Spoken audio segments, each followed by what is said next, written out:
अस्सलाम वालेकुम everyone, this is D3 exercise 4B question number 11 और उसका पार्ट सी हम कर रहे हैं। तमाम नंबर्स को पॉजिटिव इंडेक्स नोटेशन में सॉल्व करना है, उसके बाद हमने इसको आगे लेके जाना है। अच्छा, दो तरीके हैं हमारे पास। पहला तो देखें, इस ब्रैकेट के ऊपर माइनस में लिखी हुई है पावर। जब भी कभी पावर माइनस में होती है तो हम होल ब्रैकेट को रेसिप्रोकल कर देते हैं, मीन्स इसे उल्टा कर देते हैं। लाइक ये डिनोमिनेटर में है, मैं इसे चाहूँ तो ऊपर न्यूमरेटर में लिख सकता हूँ विद द पॉजिटिव 2 साइन। एक तरीका ये है, और एक तरीका ये है कि मैं इसको इन दोनों नंबर से मल्टीप्लाई करवाऊँ और फिर सॉल्व करके इन्हें सॉल्व करें। ठीक है, अगर आपके टीचर्स आपको इसको रेसिप्रोकल करवाते हैं तो दैट्स ओके, वैसे ही चले जाइएगा।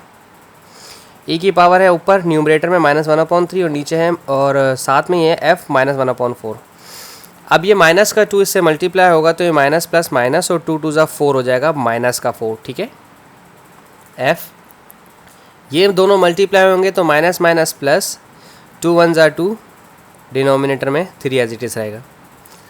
चूँकि दोनों वैल्यूज़ वेरिएबल्स सिमिलर वेरिएबल्स हैं, यहाँ ई है, यहाँ ई है, यहाँ एफ है, यहाँ एफ है, और ये दोनों डिवाइड हो रहे हैं तो इनकी पावर सब्ट्रैक्ट होंगी obviously. -1/3 will subtract -4 like this.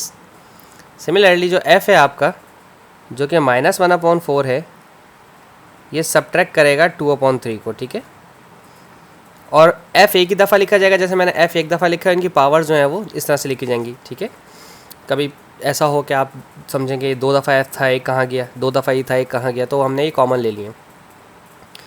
Okay, -1/3 minus minus plus as it is 4 आ गया। f -1/4 -2/3। ठीक है, अब हम खोलेंगे, अब हम लेंगे पहले इनका एलसीएम। ठीक है, इनका एलसीएम ले लेते हैं। तो ये तो 1/3 वाले का तो एलसीएम इस तरह से लिया जाएगा कि डिनोमिनेटर में आएगा 3 ओनली, पावर में -1 रहा एज इट इज़, और प्लस ये 3 4 से मल्टीप्लाई होगा तो 3 4 ज़ार 12 हो गया।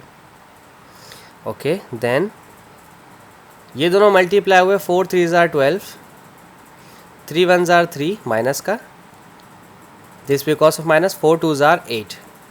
ठीक है, सो प्लस माइनस माइनस 12 में से 1 माइनस हुआ तो 11/3,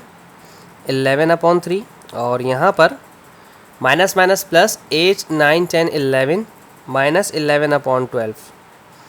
आप जानते हैं कि आपके पास जब ये माइनस में आ गया तो आप इसे पॉजिटिव करना ज़रूरी है, आप इसे नेगेटिव में नहीं छोड़ सकते हैं, क्योंकि उन्होंने रिक्वायरमेंट है कि आप नेगेटिव इंडेक्स में नहीं छोड़ेंगे, नेगेटिव पावर नहीं छोड़ सकते हैं।